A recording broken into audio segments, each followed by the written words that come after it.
Hey friends, welcome back to a new video. Today I have for you a Black Friday guide for minimalists, so how to move forward when it comes to this big shopping marketing event that is Black Friday.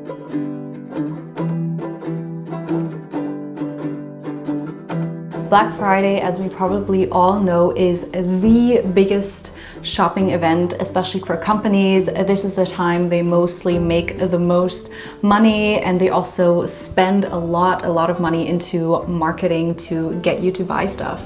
The Christmas season is coming and companies want you to buy all your presents, but also to treat yourself, to just spend as much money as you can at their stores. And they do this by applying a lot of marketing strategies and giving you big limited sales that pressurize you into buying stuff. They just use a lot of tricks and tactics to convince you to buy things. It's kind of psychological mind games like this that are very effective. I mean, these marketing experts know their stuff. They know how to persuade people. They don't care if you have the money for it, if you even need the item. They're going to make you think you need this item right now.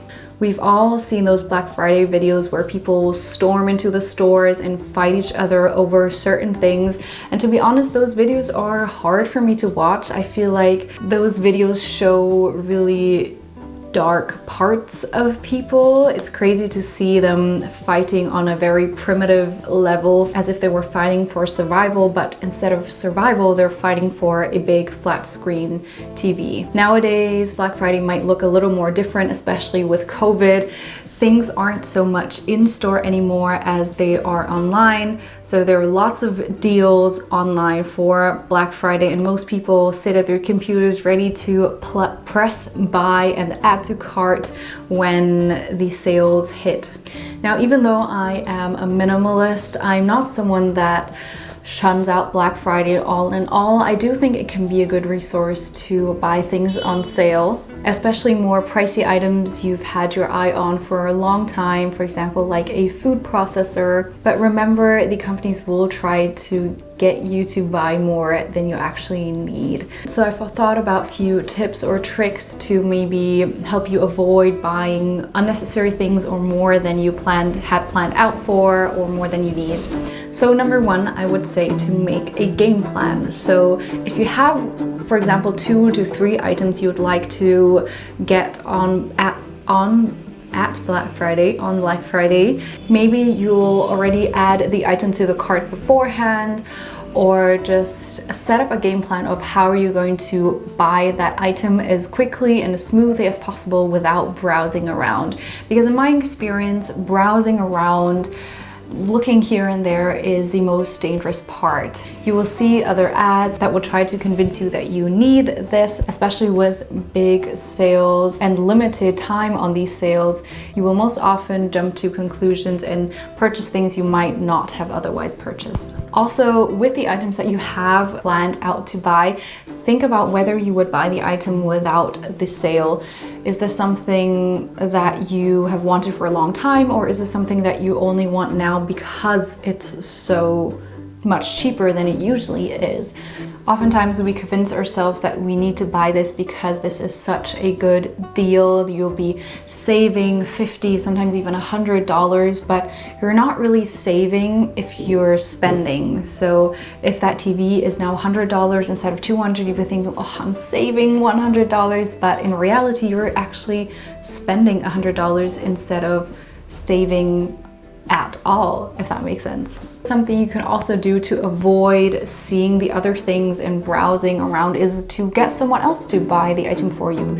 If you have friends or family members that you know are also going to be shopping Black Friday at this specific store or website, you can ask your friend or family member to help you out and just to purchase that 1 or 2 items for you. You can maybe even explain to them your reasoning behind this, that you don't want to be buying things unnecessarily and don't want to see all the other things that might tempt you. Our main goal here is to limit as much temptation as possible so we don't overspend and buy things we don't need that clutter up our homes. Tip Tip number 4 is to watch more minimalism related videos.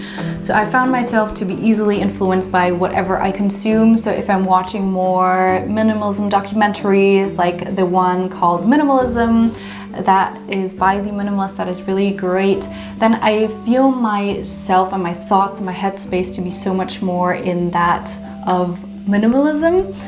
And same with also YouTube videos. Depending on what types of videos I watch, or movies or series, I find myself being more consumerist or more minimalist. So we are really influenced heavily by our surroundings. So during a very tempting time, for example, like Black Friday, maybe it's a good idea to watch those minimalism inspiring videos again. It's not only minimalism documentaries you can watch, you can also watch environmental documentaries, since consumption really directly correlates with the environmental impact, which is a big reason for me to be a minimalist. Also, in an effort to limit your exposure, maybe around the time of Black Friday, if you can, don't go into malls or shopping streets, or don't go onto those websites that you know might really tempt you. Maybe limit your exposure to ads in general. I know that sometimes that can be very difficult, but the more, in my experience, I found that I expose myself to ads or what I could buy, or what companies tell me I'm missing out on, the more I'm tempted to buy things. Remind yourself of your values. Now, this is a little similar to rewatching those minimalism videos, so maybe journal a little bit about this, or during the period of Black Friday, you can maybe post a sticky note to your mirror just to remind yourself of why you're pursuing minimalism. What are your whys? What's your reasoning for this? Nextly, another great tip a subscriber had commented under one of my videos is to remind yourself of what you already have. So if you find yourself wanting to buy, let's say, kitchen items, maybe you can spend a day taking out all your kitchen items, see what you have, bake a few things, cook a few things, see what you really need and what you use. And the same goes with, for example, clothes. If you feel yourself wanting to buy clothes, get out all your clothes and remind yourself what beautiful pieces you do have. Maybe make a fun little day out of it, do a little fashion show if you want. You can also invite your friends and make this into kind of like a bonding experience or event that can be really fun. And I feel like once you see all your things, not only in the closet, but actually piled onto the bed or the floor, you realize how much you actually have and how you mostly don't really need anything else. Lastly, I know a lot of us want to buy during Black Friday for Christmas gifts. Now, if this is a gift that you know the person requested and that will bring a lot of value into this person's life, and you're getting a great deal from this, maybe it's a good idea to go ahead and purchase that.